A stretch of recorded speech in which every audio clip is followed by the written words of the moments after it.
All right, gentlemen, to recap before we move on, as we said at the introduction of this chapter, um, comparing Congress and comparing a parliament and the differences between the two, I first just wanted to reiterate, because we're going to get back into it in a moment, that we do have a Congress that is currently experiencing more political polarization than it has in some time. 50 years ago, there was a lot more bipartisanship, and there was a more diverse mixture of people in both political parties, which made things move a little differently and function differently. So as we go through this discussion of Congress, and I bring up certain points, you might think either like, A, you've never seen that occur, or it doesn't sound, like the way things currently operate, or something around that nature. You have to realize that the current political situation we are in is really only 20 or 30 years old, to be honest. As your book noted, in 1970, the more liberal House, or the more liberal half of the House of Representatives, had within it 29 Republicans, and the more conservative half of the House of Representatives included 59 Democrats, if you just look at that votes per se. And then you fast forward to 1998, there were only 10 Republicans in the liberal half of Congress and 0 Democrats in the conservative half. And so once you start to get that kind of polarization, you see where bipartisanship tends to fade, which then makes Congress look even worse than it's going to look in our discussion.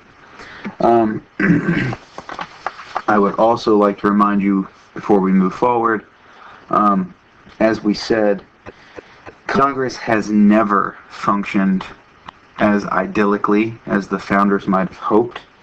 When the first when the first Congress met, they argued nonstop over the Bill of Rights. It was not perfect, and those were the men who brought the revolution. Congress is also a system that was created, as we will talk about. It was a system created out of fear or concern or protest. And so our founding fathers were rejecting parliamentary government, and the best alternative or option at their hands was a congressional system. Okay? So let's compare the two. As you can see, the way one actually becomes a candidate for office are different. In the congressional system that we have, it is through winning over the people in a primary election. In a parliamentary system, you have to get the party to support you and actually make you their candidate. In our system, you represent a distinct area. You either have a congressional district, or you are a senator representing an entire state. In a parliamentary system, while you might have a title, like the Minister of Parliament for, pick whatever region you would like, you're not really representing that constituency. You are the representative of your party in that district. So you are more a representative of the party, not of the people of your district. And the way things are done in voting, it's all about party. It is less about the actual voters in your district. In our system, job security is in the hands of the people. As a member of Congress, and that's why it says have much less power, you don't have the ability to save your job through party loyalty. No one in the party can keep you in a position. Your hope is to basically pursue what is in your best interest, to stand with the party when it's in your best interest, to go on your own when it's in your best interest. The voters are the ones who will determine your fate. Not Mitch McConnell, not Nancy Pelosi, none of them. In a parliamentary system, you basically either vote to support the current majority government or you oppose it. If you are a member of the party that is in current majority government, you have a lot of reasons to vote in favor of that government and very few reasons to vote against it. Basically, party loyalty is kind of baked into parliamentary government. Again, going back to what we said, in the very names, a Congress is a coming together. It means it's a coming together of representatives from distinct interests, regions, factions, however you want to term it. And they come together to try and produce legislation that would be acceptable by the various competing interests. In a parliamentary system, parliament, to talk, to debate, they get together and their primary daily effort is simply discussion, and not in the sense of putting out options, trying to come up with some sort of compromise. It's more, here is the plan that the majority government has, and they are going to try and win you over. The opposition party or opposition parties are going to make arguments against it. And it's basically the job of the majority government to convince people to support the policy that they're proposing. In Congress, as I said, league minimum is $174K a year with benefits, a number of benefits, which makes your pay package, so to speak, quite substantial when you add it all up. Members of Parliament are not going to get rich off of Parliament. They're going to have to find a way to get rich elsewhere. And again, and this ties back into the where the power lies. In a congressional system, you have to do what your voters want you to do. You have to act in the best interest of your constituency. If you are in a parliamentary system, you need to do what is best for your party. That is your only hope. That is kind of your job, actually. So it is very different in the structure, the setup, the methodology, everything. And it helps explain in some ways why American government, in the eyes of a lot of the world, doesn't seem to be functional. Because if you come from a lot of these European governments where they have parliaments and where it seems like basically, you know, the one party who's in charge says, here's what we're going to do, and they do it, and it either works or it doesn't work, and then they get reelected or thrown out based on whether it worked or didn't work. Then they look at America, where really no one gets what they want. Everything is some sort of cooked down, compromised, watered down, make everybody a winner kind of approach. And it doesn't seem to work as smoothly or efficiently in their eyes. So why did our founding fathers build a legislative branch that in the eyes of a lot of the world is poorly designed? Well, for one, again, they were rebelling against a parliamentary government. It would only make sense that instead of adopting the very government that they had abandoned and fought against, that they would make a change. They made the change to congressional government. And they went even further, and they made it a bicameral legislature. Now, I know some people might point out England had a bicameral legislature, theoretically, in having the House of Commons and the House of Lords. If you do your homework, that's not, it didn't function the way that ours does. Instead of digging too deeply into European government, let's just go with the House of Lords is not like the United States Senate. Our founding fathers made a true bicameral legislature. There are two houses in our Congress. The lower house, the House of Representatives, more numerous in membership. Members there represent very specific areas of a state, in some cases the entire state, but generally a portion of a state. And they are elected by the people through popular election. They made the Senate, the upper house, a smaller chamber, only 2 members per state. Each senator is a representative of the entire state, not a portion of it. And you were elected by your state legislature originally. Now, I realize that we changed this with the addition of the 17th Amendment during the Progressive Era to make it a popular vote, and we'll talk more about that in a moment. But originally, it was designed to where you were chosen by your state legislature.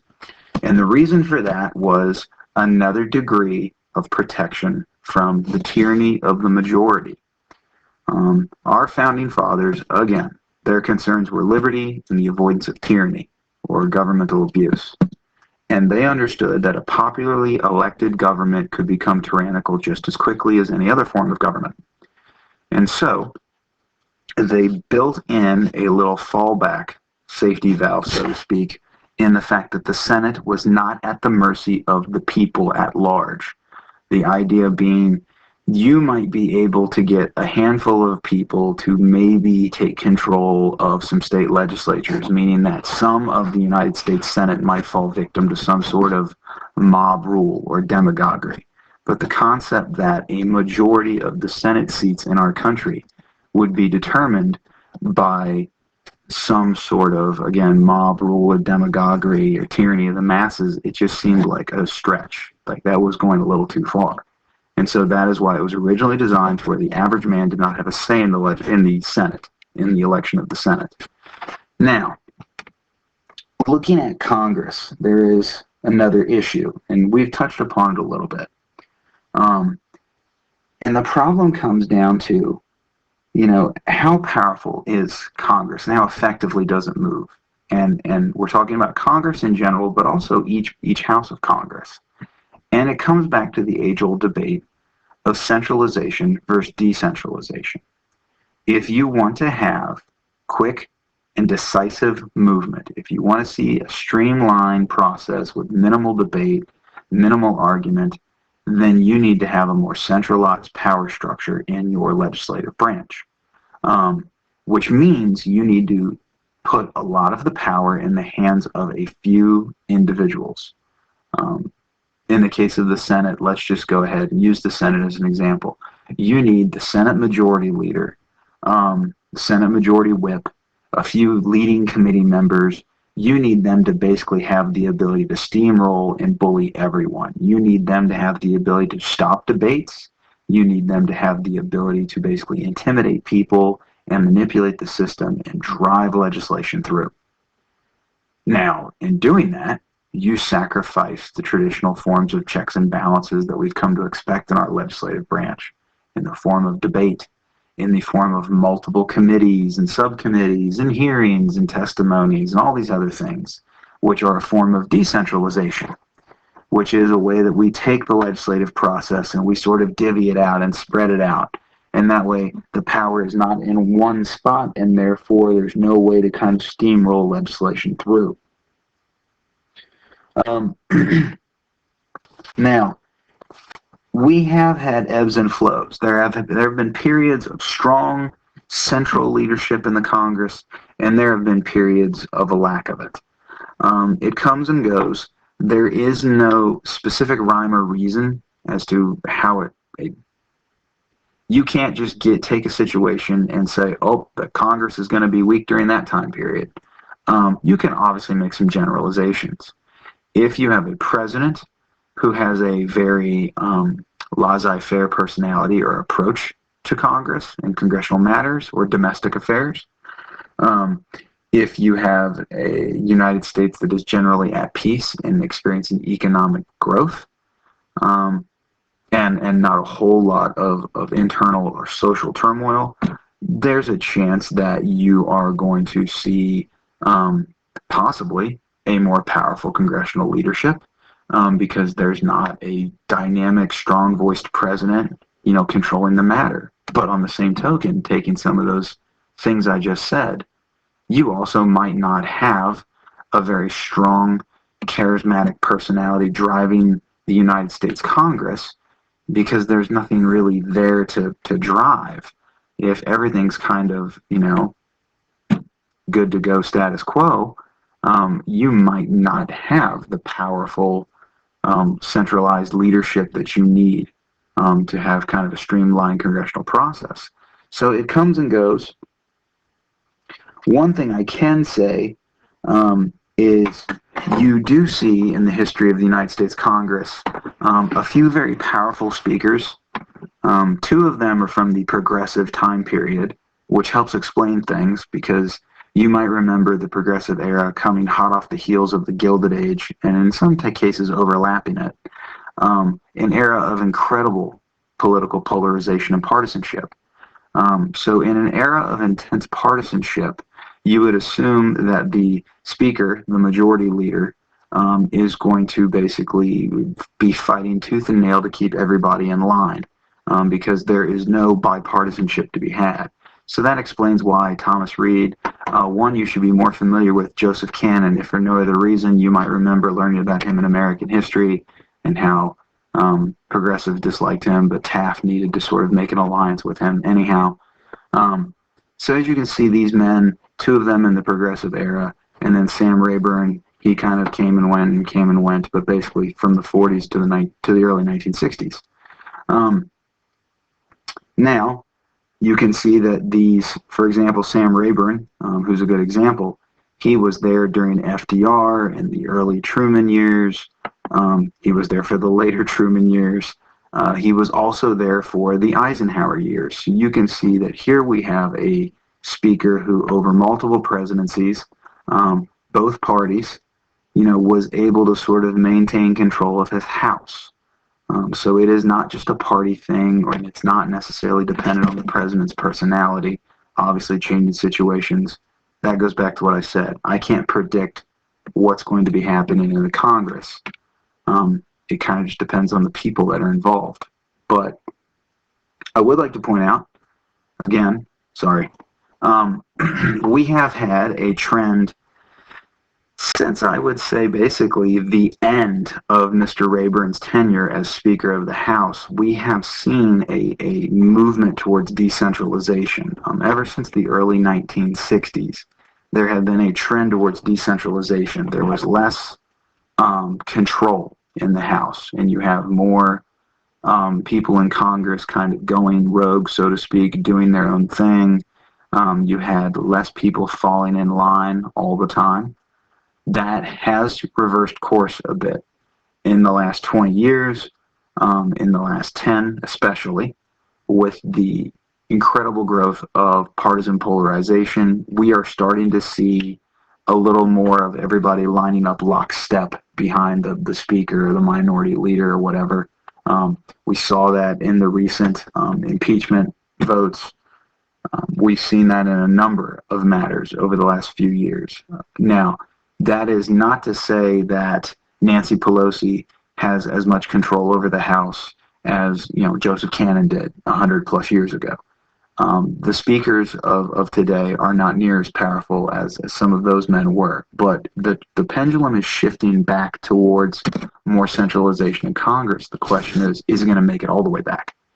I would like to also mention, just briefly, I personally think one of the reasons for this trend toward decentralization that we saw starting in the 1960s up until basically the 90s, early 2000s, was the growing diversity of issues and topics that were being tackled by the Congress, which I think opened the door to congressmen and women who were kind of able to branch off and go their own way and build a political career independent of the party.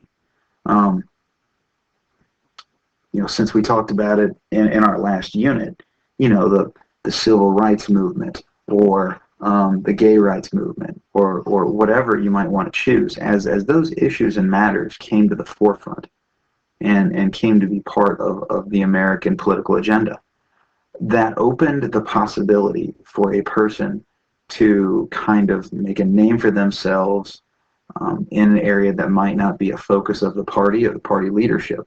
And remember, in our Congress, you just have to win the voters in your district. You don't have to win a national popularity contest.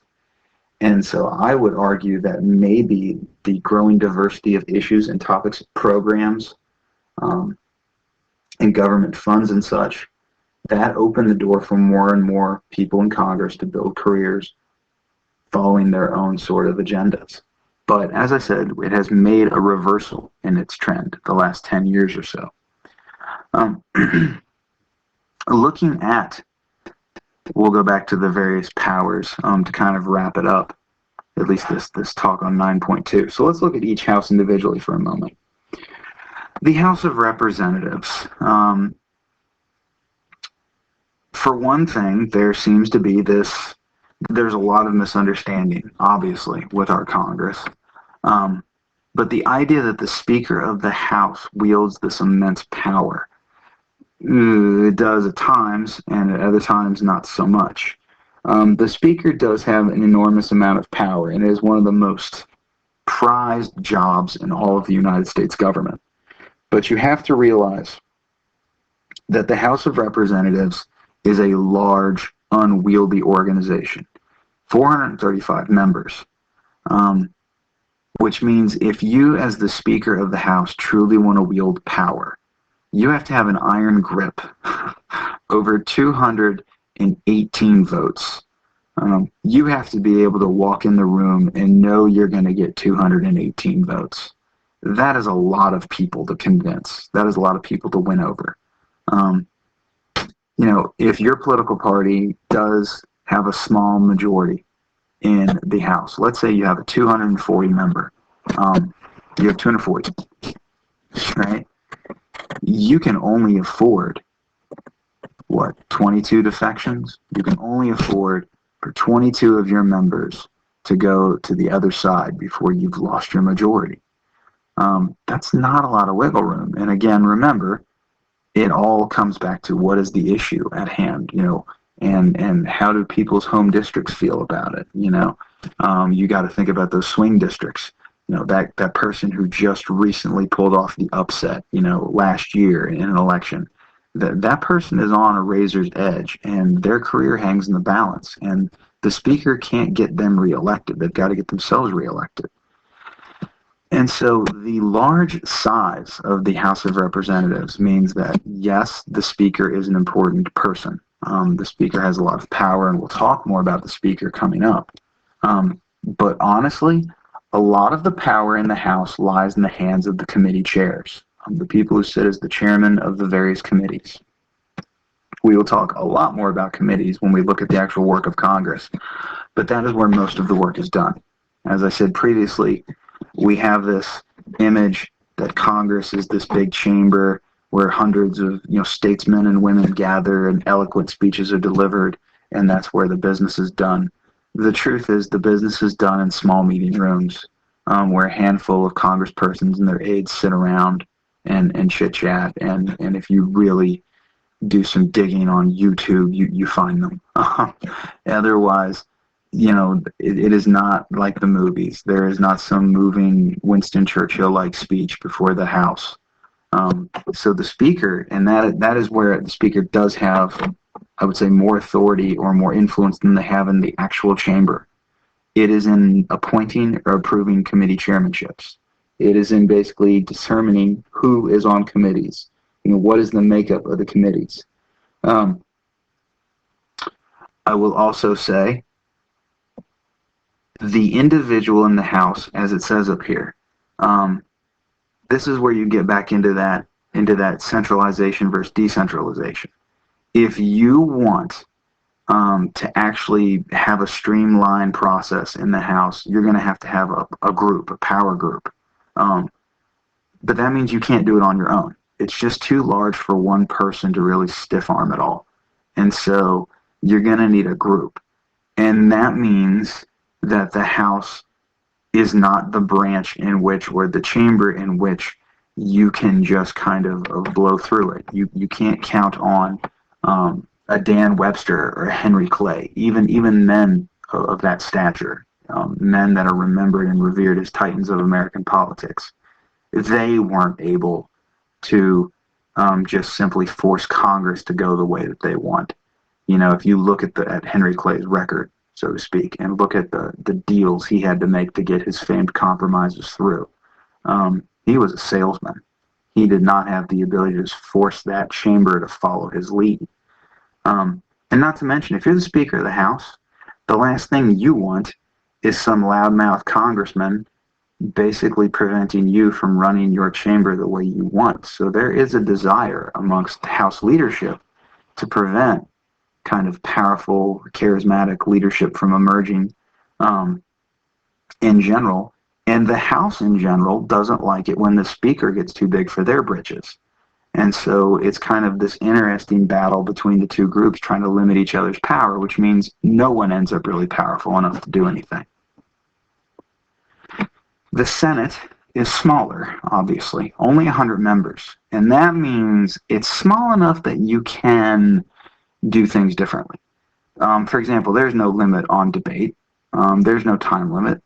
If you are a senator and you wish to speak, you are given that honor. There is no clock. No one's going to cut you off.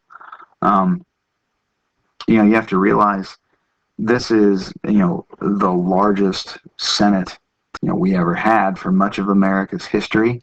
The Senate was, it was less than 40 members. It was less than 50 members. Um, a lot of the Western states did not become states until, post-American Civil War, actually post-1870s. So you think up until the 1870s, you're looking at a Senate that was probably less than 70 members.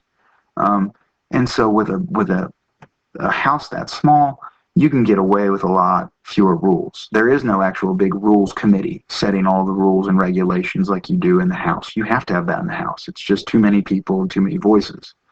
As I mentioned previously, senators used to be chosen by their state legislators. The 17th Amendment, ratified in 1913, allowed for the direct election of senators by the people. This came in part because of the fact that the Senate became known as the Millionaires Club. Pretty much everyone in the Senate was wealthy and highly connected. And part of the reason for that was, in order to get chosen by your state legislator to go serve in the Senate, you had to make a lot of promises. You had to make a lot of deals. You had to basically funnel a lot of patronage back. That's really the only reason you would get the job. The guys in the state capitol were only going to send people to Washington, D.C. to be their senators if they thought it was in their best interest. And usually the people who qualified for that job or got the nod were people that were already fairly well-to-do financially. They were well-connected. They already kind of had an apparatus to work with. That all changed because people basically said this is becoming a branch of government controlled by the wealthy alone.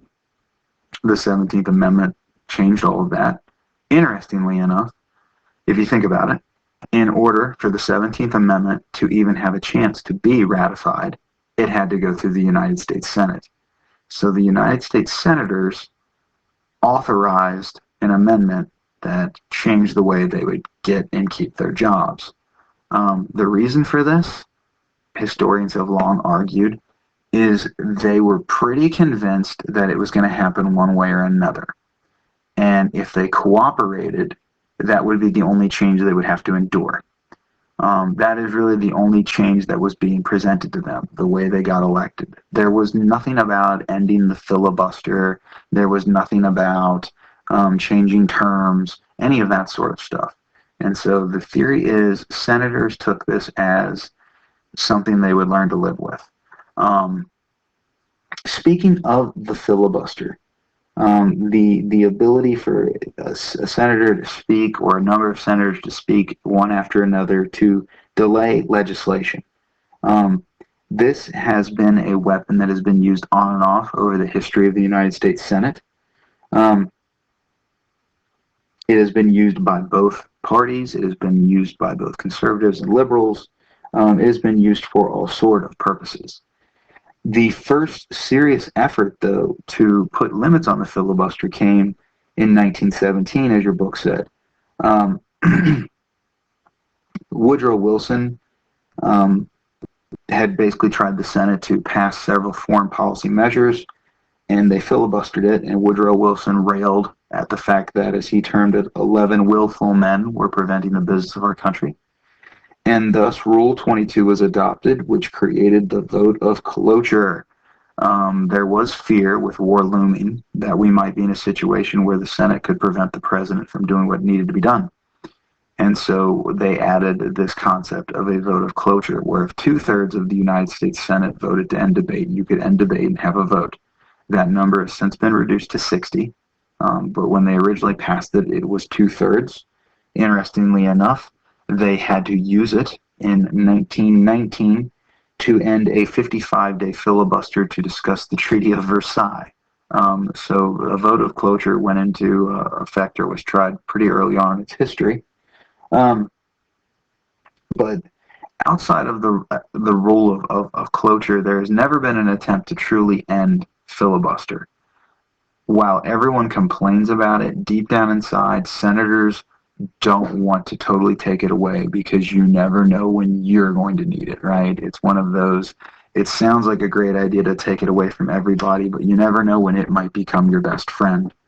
And so there has been no way to abandon, I shouldn't say there's been no way, there's been no real effort to fully abandon the right of filibustering the United States Senate. In our next one, we will do 9.3, where we will look at, who is in Congress, what is the makeup of Congress, what does it look like, we'll talk about districts, etc.